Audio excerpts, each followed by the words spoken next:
Dear students, आप सभी का स्वागत है सेकेंड ईयर इकोनॉमिक्स की क्लास में। पिछले लेक्चर में हमने राष्ट्रीय आय और उसकी अवधारणाओं से संबंधित टॉपिक को लिया था। उसी टॉपिक में हम राष्ट्रीय आय की परिभाषा कर रहे थे, जिसमें हमने मार्शल और पेगू की परिभाषा की थी। अब हम लेते हैं फिशर की परिभाषा। जहाँ हमने मार्शल और पेगू की परिभाषाएं देखी तो हमने देखा कि दोनों जो परिभाषाएं थी वो उत्पादन पर आधारित थी। किसकी? मार्शल की और पेगू की परिभाषाएं।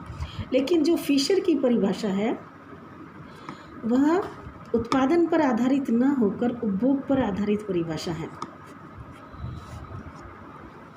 फिशर कहते हैं कि राष्ट्रीय लाभांश अथवा राष्ट्रीय आय में केवल उन वस्तुओं और सेवाओं को शामिल किया जाता है जो अंतिम रूप से उपभोक्ताओं को उपभोग के लिए प्राप्त होती है, चाहे वे भौतिक वातावरण से प्राप्त हुई हो या मानवीय वातावरण से। यानी कि अन्य शब्दों में हम यूँ कह सकते हैं कि फिशर के अनुसार वास्तविक राष्ट्रीय आय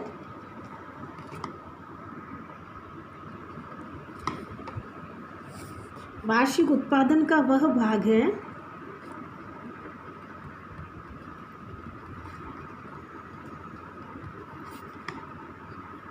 जो उस वर्ष विशेष में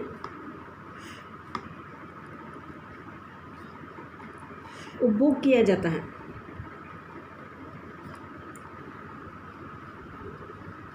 यानी कि फिशर ये कहते हैं कि अगर एक पियानो या एक ओवरकोट जो कि मेरे लिए इस वर्ष बनाया गया है तो वह इस वर्ष की आय का भाग नहीं है, बल्कि केवल पूंजी में वृद्धि मात्र है। यानी कि पियानो से जो प्राप्त होने वाली जो सेवाएं हैं, उस पियानो से उस वर्ष विशेष में कितनी सेवाएं प्राप्त होती हैं, कितनी सेवाओं को उपभोग किया जाता है, उसी को राष्ट्रीय आय में शामिल किया जाएगा। और इस तरह से जो फिशर है वो उपभोग पर अधिक महत्व देकर इस दृष्टिकोण को, इस विचार को मानव कल्याण से संबंधित कर देते हैं, क्योंकि सभी वस्तुओं और सेवाओं का जो अंतिम लक्ष्य होता है वह उपभोग होता है। तो इस परिभाषा के आधार पर हम कह सकते हैं कि फिशर की जो परिभाषा है वह एक तार्किक परिभाषा है, क्योंकि उन्होंने राष्ट्रीय आय का जो आधार है वह उत्पादन को न मानकर उपभोग को माना है। दूसरी बात, यह जो परिभाषा है वह आर्थिक कल्याण के अधिक निकट है। यानी कि इस विचार के अनुकूल है, आर्थिक कल्याण के अनुकूल है, क्योंकि यह उपभोग से संबंधित है। और तीसरी बात, वो कहते हैं कि वे वस्तुएं जो इस वर्ष बनाई गई हैं उन वस्तुओं की जो सेवाएं इस वर्ष में काम में आएंगी उन्हीं को राष्ट्रीय आय में शामिल किया जाएगा। यानी कि जो वस्तुएं टिकाऊ होती हैं तो केवल उनके उस भाग को उस वर्ष के लाभांश में शामिल किया जाता है जिनका वर्ष विशेष में प्रत्यक्ष उपभोग होता है। तो इस तरह से फिशर की परिभाषाओं में ये प्रमुख बातें हैं। लेकिन इस परिभाषा की भी आलोचना है, इसका भी क्रिटिसिज्म किया गया है। सबसे पहली आलोचना यह है कि राष्ट्रीय आय की गणना में अगर हम फिशर की परिभाषा का उपयोग करते हैं तो हमें उस वर्ष विशेष में जितनी भी वस्तुएं और सेवाओं का उपभोग किया गया है उनकी सूची बनाना होगा, जो कि एक बहुत ही कठिन कार्य होगा। यानी कि एक वर्ष विशेष में कितनी वस्तुएं और सेवाएं उपभोग की गई हैं इसका पता लगाना बहुत ही मुश्किल कार्य है। दूसरी बात, टिकाऊ वस्तुओं के जीवन काल का अनुमान लगाना कठिन है।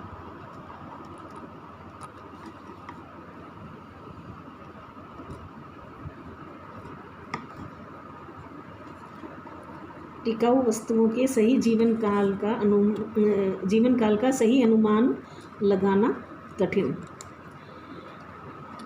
अब वो ये कहते हैं कि जो टिकाऊ वस्तु जैसे कि टीवी है, फ्रिज है या कोई भी टिकाऊ वस्तु है जो कि एक लंबे टाइम तक हम उपयोग करते हैं, तो उस वस्तु का पूरा मूल्य उस वर्ष विशेष की राष्ट्रीय आय में शामिल नहीं होगा, बल्कि वे ही सेवाएं जो उस वर्ष विशेष में हमें उस वस्तु से प्राप्त होती है उनको शामिल किया जाएगा।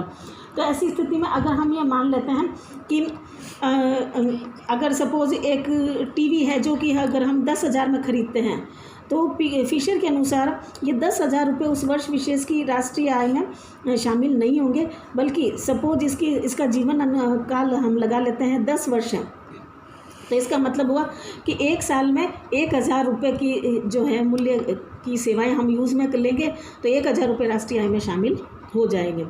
लेकिन यह भी बात है कि अगर इसके जीवन काल का अनुमान सही लग जाता है तब तो हम राष्ट्रीय आय की गणना उस आधार पर कर पाएंगे। लेकिन अगर यह वस्तु सपोज 3 साल बाद 4 साल बाद ही ख़राब हो जाती है, तो हम किस तरह से उसका मूल्य राष्ट्रीय आय में शामिल करेंगे, किस तरह से उसकी सेवाओं का उसकी उपभोग की जो सेवाएं हमें प्राप्त हुई है जो है उसका हम शामिल करेंगे, इस बारे में काफ़ी भ्रमात्मक स्थिति उत्पन्न हो जाती है। तो इस दृष्टि से इसकी काफ़ी आलोचना की जाती है। फिर राष्ट्रीय आय की गणना करने के लिए अगर हम इस विधि को आधार मानते हैं तो इससे हमें काफ़ी समय और धन का भी व्यय करना पड़ेगा, यानी कि इसको इस आधार पर गणना करना बहुत ही मुश्किल कार्य हो जाता है।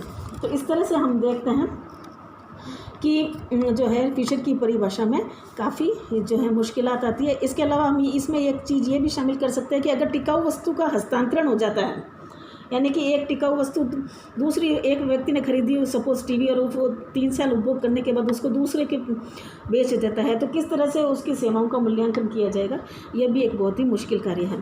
तो इस तरह से जो फिशर की परिभाषा है वह यद्यपि मानव कल्याण के काफ़ी उपयुक्त है और आर्थिक कल्याण के विचार को जो है महत्ता देती है, लेकिन इसकी जो है इसके आधार पर अगर गणना की जाए तो काफ़ी मुश्किल होती है। फिर भी हम कहेंगे कि फिशर की परिभाषा चूँकि आर्थिक कल्याण के विचार के अनुकूल है और अधिक तार्किक है, तो ये परिभाषा काफ़ी अच्छी मानी जाती है। अब कई बार यह कहा जाता है कि तीनों परिभाषाओं में से श्रेष्ठ परिभाषा कौन सी है, तो इस बात का उत्तर इस चीज़ पर निर्भर करता है कि हम राष्ट्रीय आय का जो संकलन कर रहे हैं या राष्ट्रीय आय की गणना कर रहे हैं या इसके आंकड़े इकट्ठे कर रहे हैं, तो हमारा उद्देश्य क्या है।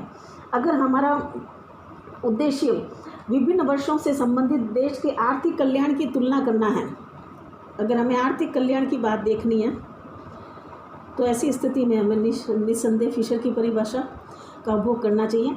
और अगर हमारा उद्देश्य जो है आर्थिक विकास से संबंधित है,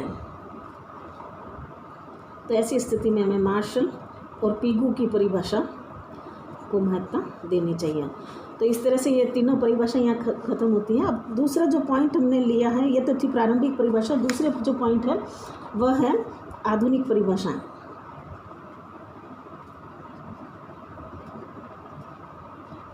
मॉडर्न डेफिनेशंस। अब मॉडर्न डेफिनेशंस में या आधुनिक परिभाषाओं में हम लेते हैं साइमन कुजनेट्स, उनकी परिभाषा श्रेष्ठ मानी जाती है।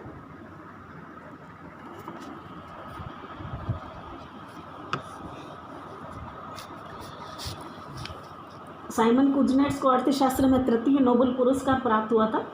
ये कहते हैं कि किसी देश की उत्पादन व्यवस्था से वर्ष भर में प्रवाहित होकर अंतिम उपभोक्ताओं के हाथों में पहुंचने वाली वस्तुओं तथा सेवाओं अथवा देश की पूंजीगत वस्तुओं के स्टॉक में शुद्ध वृद्धि को राष्ट्रीय आय कहते हैं। यानी कि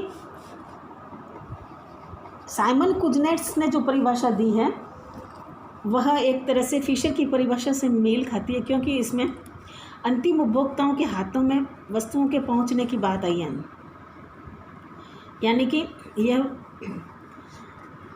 जो है आर्थिक कल्याण के विचार के निकट है। और दूसरी बात, इसके साथ साथ उन्होंने पूंजीगत वस्तुओं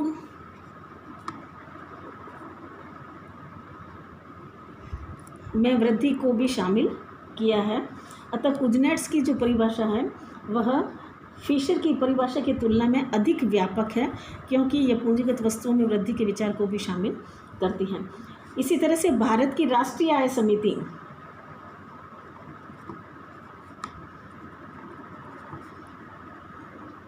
राष्ट्रीय आय समिति के अनुसार राष्ट्रीय आय अनुमान एक निश्चित समय में वस्तुओं और सेवाओं की बगैर दोहरी गणना किए हुए माप हैं। तो इस परिभाषा में बताया गया है कि राष्ट्रीय आय की गणना एक निश्चित समय में की जाती, निश्चित समयावधि में की जाती है, जिसमें सभी वस्तुओं और सेवाओं को शामिल किया जाता है, लेकिन उनमें दोहरी गणना से बचा जाता है। तो कुल मिलाकर हम राष्ट्रीय आय के अंतर्गत ये बात कह सकते हैं कि राष्ट्रीय आय का संबंध किसी राष्ट्र से होता है। ठीक है। दूसरी बात, इसकी गणना वार्षिक आधार पर की जाती है। तीसरी बात, यह एक निरंतर चालू रहने वाले प्रवाह की धारणा है। ठीक है। और इसकी गणना में सभी वस्तुओं और सेवाओं को सम्मिलित किया जाता है, यानी कि वस्तुएं व सेवाएं जिनका कि विनिमय मूल्य होता है उनको शामिल किया जाता है, और जिसमें हम विदेशों से प्राप्त आय को तो शामिल करते ही हैं, और साथ में जिसमें दोहरी गणना से बचा जाता है,